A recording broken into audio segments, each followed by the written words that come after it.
அனைவருக்கும் வணக்கங்க. இன்றைக்கி நம்ம பார்க்க போகிறது பார்த்திங்கன்னா, மாடுகளுக்கு வரக்கூடிய மாடுகள் கன்றுக்குட்டிகளுக்கு ஆடுகளுக்கு வரக்கூடிய அம்மை நோய் அப்படிங்கிற ஒரு காவாசதையை பற்றி தாங்க. இந்த வீடியோ எடுக்கிற டேட் பார்த்திங்கன்னா 24/12/2025 அன்றைக்கிங்க. இந்த நோய் வந்துச்சுன்னா பார்த்திங்கன்னா மாடுகளுக்கு பார்த்திங்கன்னா கால்களோட அந்த குழாம்புகள் இதெல்லாம் பார்த்திங்கன்னா கொப்பளம் மாதிரி போட்டு அப்படியே புண்ணு மாதிரி வர ஆரம்பிச்சிருங்க.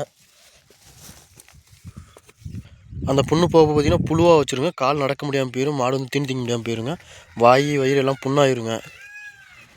இது நல்லா மேய்ஞ்சிருந்த கன்றுக்குட்டி தாங்க. இப்போ எங்கள் மாட்டுக்கு வந்துருக்குங்க. 2 மாடு இருக்குது. 2 மாட்டுக்கு வந்துருச்சுங்க. இந்த கன்றுக்குட்டிக்கு வந்துருச்சுங்க.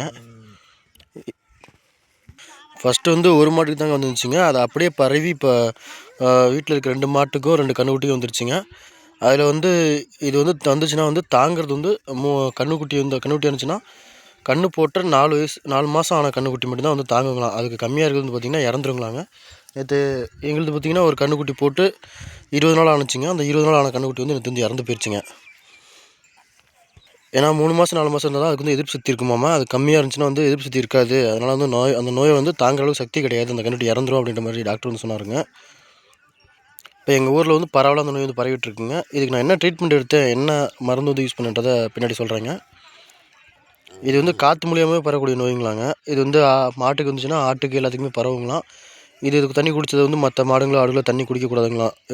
எந்த நோய் வந்த மாடு குடித்த தண்ணி மற்ற எதுவும் குடிக்கக்கூடாதுங்களாம். அந்த மாடு கட்டின எடுத்து வேறு மாடு கட்டக்கூடாதுங்களாம். அது சீக்கிரமாக பரவக்கூடியதுன்ற மாதிரி சொன்னாங்க. இதுக்கு சரியான விழிப்புணர்வு இருந்தால் மட்டும் தாங்க நம்ம மாட்டை காப்பாற்ற முடியும். மாடு ஆடு எதாக இருந்தாலும் சரிங்க காப்பாற்றுறது கொஞ்சம் சிரமமாக தாங்க இருக்குது. இப்போ பார்க்குற அந்த மாட்டுக்கு இந்த காவாசி இருக்குங்க.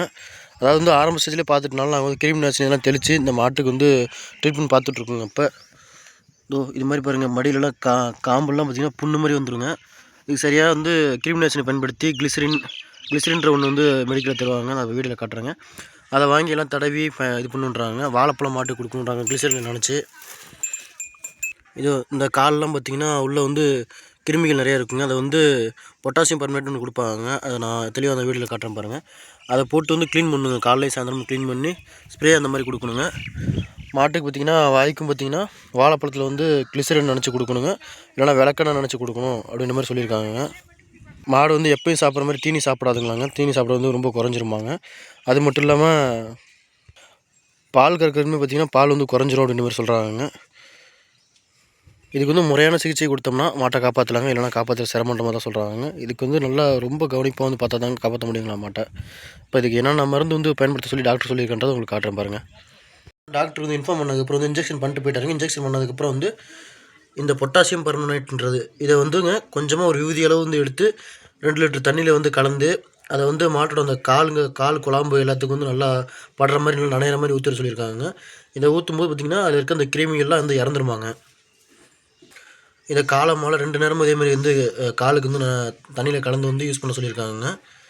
அதை கலந்ததுக்கப்புறமேட்டுக்கு புண்ணு இருக்குது அப்படின்ற பட்சத்தில் இந்த ஸ்ப்ரே நல்லா இந்த சின்ன பைப்பு மாட்டி கொடுத்தோம்னா கரெக்டாக கால் குழம்புலாம் நல்லா படுற மாதிரி அடித்தோம்னா நல்லாவே ஓரளவுக்கு புழுவெல்லாம் கொஞ்சம் கண்ட்ரோல் வந்துடும் அப்படின்ற மாதிரி சொல்கிறாங்க.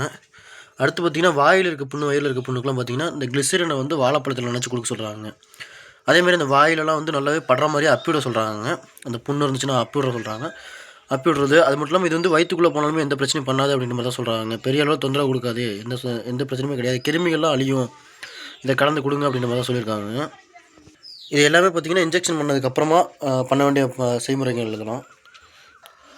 முடிஞ்ச அளவுக்கு மாடு வச்சுருக்க எல்லா நண்பர்களுக்கு தெரியப்படுத்துங்க. ஏன்னா இந்த நோய் சீக்கிரமாக பரவக்கூடியதுங்க. சீக்கிரமாக வந்துருச்சுன்னா மாடு அசை போடுறது, பால் கறக்கிறது எல்லாத்துலேயுமே சிரமங்க. அது இல்லாமல் சின்ன கன்றுக்குட்டிங்க தாங்காது. அதுக்காக மெயினாக ஆரம்பத்துலேயே கண்ட்ரோல் பண்ணிட்டால் ரொம்ப நல்லதாக இருக்குங்க. இந்த வீடியோ பார்த்த அனைவருக்கும் ரொம்ப நன்றிங்க. இதை மாடு வச்சுருக்க எல்லாத்துக்கும் ஷேர் பண்ணுங்கள். இதை பற்றின உங்களுக்கு ஏதாவது தகவல் தெரிஞ்சால் கமெண்ட்டில் தெரியப்படுத்துங்க.